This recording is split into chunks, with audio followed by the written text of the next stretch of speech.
तो भगवान के समान हो जाता है। फिर जो भगवान कर सकते हैं वो क्यों भक्त क्यों नहीं कर सकता? बड़ा सूक्ष्म विषय कि अब तस्मित तज्जने भेदा भावात, भगवान और भक्त में अभेद स्थिति होती है, वो भगवान का स्वरूप हो जाता है। ब्रह्मविद ब्रह्म भवति, फिर वो भगवान के समान है। वो जल में डूबे तो डूबेगा नहीं, भगवान को जल थोड़ी डुबा सकता है, अग्नि जला नहीं सकती, वायु सुखा नहीं सकता, कुछ भी कुछ, वो भगवान है। जब वो भगवान बन गया तो ऐसा हो जाना चाहिए, ऐसा क्यों नहीं? भक्त और भगवान में भाव से अभेद होता है, कलेवर से नहीं। बड़ा सुंदर विषय बताया कि अगर तुम भगवान के समान हो तो ऐसा कर दो। वो भाव देखो, तरंग और समुद्र दो नहीं है। समुद्र में वायु विकार हुआ तो तरंगायमान हो गया। दो ना होते हुए भी समुद्र से अनंत तरंगें उत्पन्न हो सकती है, लेकिन तरंग से समुद्र नहीं। समुद्र और तरंग एक ही है। वायु विकार हटा तो आप तरंग नहीं कर सकते, वो समुद्र ही है। तो ब्रह्मविद ब्रह्म ही भवति, जो ब्रह्म को जान गया वो ब्रह्म हो जाता है, जानत तुम्हें हो जाए। पर वो ऐसे हो जाता है कि तरंग समुद्र में लहर आनंदित हो रही है, वही समुद्र ही तरंग है, पर समुद्र ऐसी अनंत तरंगें प्रकट कर सकता है, पर तरंग समुद्र नहीं प्रकट कर सकती। इतना अंतर बना रहेगा। सिद्ध पुरुष हो गया है, साक्षात भगवान हो गया है, पर वो उत्पत्तिम च विनाशम च, ये उत्पत्ति और विनाश की लीला उसके हाथ में नहीं। भूता नामा गतिम अगतिम, भूतों की गति और अगति, विद्याम अविद्यारम षष्टारो, विद्या और अविद्या ये केवल भगवान के हाथ में, दूसरे के हाथ में नहीं। उत्पत्ति विनाश, गति दुर्गति, भाव और अभाव कुभाव, ये उन्हीं के द्वारा। भगवान का स्वरूप भक्त हो गया, लेकिन कलेवर से नहीं, भाव से, सामर्थ्य से नहीं, भाव से। ऐसे अनंत भक्त भगवान की भाव तरंगे हैं, लेकिन जो भगवान है वो अद्वितीय। भगवान तो भगवान ही है, ऐसा दूसरा कोई नहीं कर सकता जैसा भगवान कर सकते हैं। भगवान और भक्त भाव में अभेद है, लेकिन सामर्थ्य में नहीं, शरीर में नहीं, क्रिया में नहीं। सिद्ध भक्त है, गिरिराज उठा लेगा। पक्का सिद्ध भक्त है, भगवान का निज जन, भगवान को प्राप्त हो गया तो गिरिराज जी थोड़ी उठा लेगा। गिरिराज जी की दंडवती करेगा, गिरिराज जी की परिक्रमा करेगा, गिरिराज जी नहीं उठा सकता, वो तो श्री कृष्ण ही उठाएंगे। तो कहते भक्त भगवान में तन्मय होकर श्री कृष्णमय हो गया है, तो भाव में हो गया, शरीर से नहीं, क्यों गिरिराज जी उठा लेगा? आज तक कोई संत ऐसा हुआ? भगवान या भगवान के अवतार, जैसे पुलस्त जी हैं, ये भगवान के अवतार हैं। कोई साधक है क्या कि साधना करके? अगस्त जी हैं, समुद्र पी गए, ये भगवान ही अगस्त बने हुए हैं। जैसे सनक सनंदन सनातन सनत कुमार कश्यप मरीच आदित्य, ये सब भगवत स्वरूप, भगवान ने अपने आप को विस्तार किया। वो सामर्थ्य 5 लीटर पानी तुरंत पी के नहीं पचा सकते, समुद्र पचा गए भाई। तो अगस्त भगवान है वो। हम लोग भगवान की तरंगे हैं। माया विकार नष्ट होने पर भगवत स्वरूप ही है, पर सामर्थ्य नहीं है ऐसी। भगवान की जैसी सामर्थ्य वैसी सामर्थ्य, इसीलिए चराचर जगत के ऋषि मुनि महात्मा सब सर झुकाए भगवत स्वरूप होकर भी भगवान की जय बोलते हैं। भक्त और भगवान में अभेद होता है, पर भक्त का कलेवर और भगवान के कलेवर में अंतर होता है। भगवान की चिदानंदमयी देह और भक्त की पांच भौतिक देह। भक्त की भाषा और भगवान की भाषा में अंतर होगा। भक्त की भाषा और भगवान की भाषा में अंतर होगा।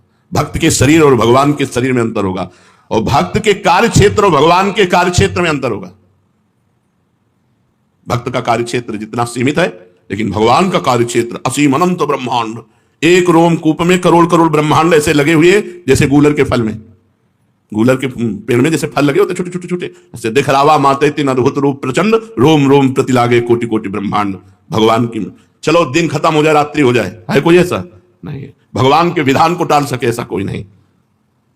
भगवान का अवतार होता है और संत का जन्म होता है। जन्म कर्म बंधन से होता है। वो भजन करके कर्म बंधन मुक्त होकर भगवत स्वरूप में लीन हो गया, लेकिन वो भगवान नहीं बन गया। सामर्थ्य से, शरीर से, कार्य क्षेत्र से भगवान अद्वितीय है। जब उनसे कहा कि आप जैसा पुत्र चाहे, तो बोले मेरे जैसा तो सिर्फ मैं हूं। इसीलिए कोई कितना भी बड़ा सिद्ध महापुरुष हो, वो ये नहीं कहता मैं भगवान हूं, भगवान का दास। भगवान की अनंत महिमा, एक हिस्से में अनंत ब्रह्मांडों के सब संत विराजमान हैं, वो इतने महान हैं, उनकी महानता को कोई छू नहीं सकता। हां, समुद्र की तरंग समुद्र में लय हो गई तो समुद्र ही है, उसको खोजने, पर तरंग रूप में इतनी सामर्थ्य नहीं। जब शरीर छूटा, भगवान में लय हो गया। जीवित लय होने पर भी उसका शरीर, उसका कार्य क्षेत्र, उसका भाव, उसकी शक्ति भगवान जैसी नहीं हो गई। देखो ना, बड़े बड़े महापुरुषों के जीवन चरित्रों को पढ़ के देखो। जब तुकाराम जी साक्षात भगवान में लीन रहते थे, तो एक नास्तिक था, वो सत्संग में किसी आस्तिक की प्रेरणा से गया तो लुट गया। तुकाराम जी का रूप देख के, उनका कीर्तन, उनका। अब जब संत संग होगा तो फिर काम आदि की चेष्टाओं पर शासन हो जाता है। वो पत्नी से बात ना करे। पत्नी को लगा कि बाबा जी से मिलने का कारण ऐसा है, महीनों से हम जल रहे हैं, हमसे बात नहीं कर रहा, तो हम जलाएंगी बाबा जी को। तो उन्होंने कहा आपका तो उद्धार हो गया, हमारा क्या होगा? बोले तुम भी महाराज जी से दीक्षा ले लो। बोले दीक्षा तो तब ले जब घर लाओ। बोले प्रार्थना करेंगे। प्रार्थना किया तुकाराम जी से, उनके चरित्र में लिखा होगा। तो राजी हो गए। उसने सुबह से पानी चढ़ा दिया बड़े टप में, खौलाना शुरू किया, और जब वो आ गए तब कपड़े से पकड़ करके पूरा 5-7 लीटर का जो भगोना होगा, खौलता हुआ पानी उनके ऊपर डाल। हा विठल, हा विठल। बहुत ताप, उन्होंने महाराष्ट्र भाषा में, बहुत ताप है, मैं जल रहा हूं विठल, अपार क्लेश हो रहा है, मुझे इस क्लेश से बचाओ, ऐसे शब्दों का शरीर।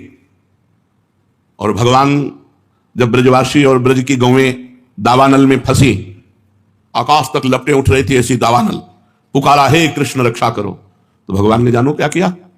मुंह में पी लिया। भागवत में पढ़ के देख लो। आग को अपने आकर्षण किया और पूरे मुख में विराजमान कर लिया। यह सामर्थ्य किसी ब्रह्म ऋषि में या किसी भक्त में, किसी महात्मा में। कलेवर अलग है। सामर्थ्य भगवान की सामर्थ्य के समान सिर्फ भगवान है। जैसे कहा जाता है तत्त्वमसि, तुम ही वही ब्रह्म हो, तो तुम वो नहीं कर सकते जो भगवान कर सकते हैं। तुम भगवान का चिंतन करके भगवान में लय होकर ब्रह्म स्वरूप हो सकते हो, ब्रह्म में ब्रह्म स्वरूप लीन हो गए, लेकिन तुम कर नहीं सकते हो जो ब्रह्म कर सकता है। यह बहुत रहस्य की बात है।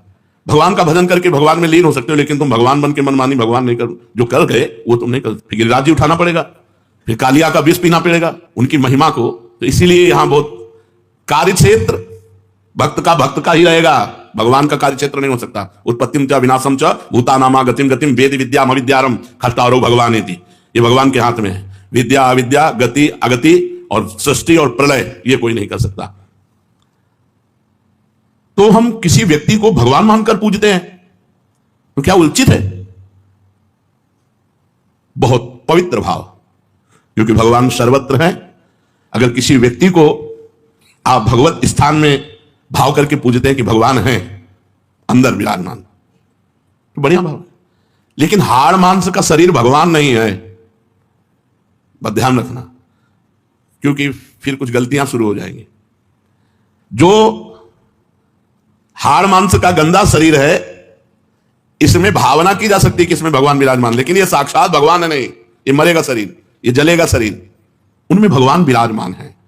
सच्चिदानंद भगवान सबके हृदय में विराजमान है। आप भाव कर सकते हैं, लेकिन अगर वो अपने को भगवान मानता है, बड़ी भूल करता है। भगवान जो शक्तिमान है उनकी बराबरी कोई कर ही नहीं सकता। वो दंभी होगा, वो पाखंडी होगा जो अपने को भगवान कह के पूजवा रहा है। आप भगवान मान करके पूछ सकते हो, आपका भाव है, लेकिन जिसको पूज रहे हो वो भगवान कभी नहीं हो सकता, अपने को नहीं मान सकता। वो भगवान का दास ही मानेगा, क्योंकि भगवान जैसे सिर्फ भगवान है, दूसरा कोई नहीं। हम भाव करके तो ईंट पत्थर में भी भगवान की पूजा कर सकते हैं, भाव करके पशु पक्षी में भी कर सकते हैं, लेकिन वो साक्षात भगवान नहीं है। वो कुत्ते का शरीर है और उसके अंदर जो पावर है, बिजली है, वो भगवान है। तो बाहरी शरीरों से संबंध न रखे। ये हाड़ मांस के शरीर नष्ट होने वाले हैं। जो बाहरी शरीरों से संबंध रखता है पाखंडी है, वो दम ही है। तब तो भगवान है, और भगवान जैसे सिर्फ भगवान है, दूसरा कोई भगवान जैसा हो ही नहीं सकता। एक वो पौंड्रक वासुदेव की कथा आती है कि वो अपने को द्वारिकाधीश जैसा पूरा सजाए रहता था, और स्याही आई पोत के, लकड़ी के, सुदर्शन चक्र सब ऐसे पूरा, ये उसे वासुदेव की गति प्राप्त हुई।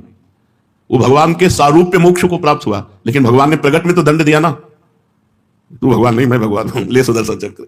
भगवान ने सुदर्शन चक्र से, यहां ये बात कह रहे हैं कि आप कहीं भी भगवत भाव कर सकते हैं, क्योंकि भगवान सर्वत्र हैं।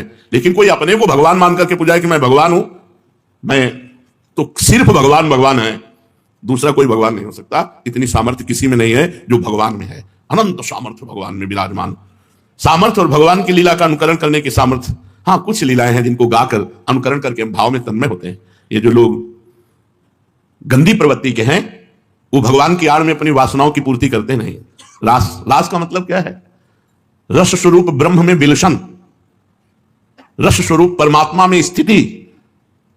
वहां जो विलास हो रहा है, बाहु प्रसार परिरंभ कराल को, वो ब्रह्म स्पर्श हो रहा है। यहां काम स्पर्श होता है, ब्रह्म स्पर्श हो रहा है। परीक्षित जी को एक महान त्यागी महात्मा सुना रहे हैं, श्री सुखदेव जी, और ये कह रहे हैं कि जैसे छोटा सा बालक अपने प्रतिबिंब के साथ खेलता है, ऐसे आत्मस्वरूप भगवान जो गोपियों की आत्मा, उनके पतियों की आत्मा है, वो अपने आप से अपने आप में खेल रहे हैं, अपने आप से अपने आप में कहां खेल।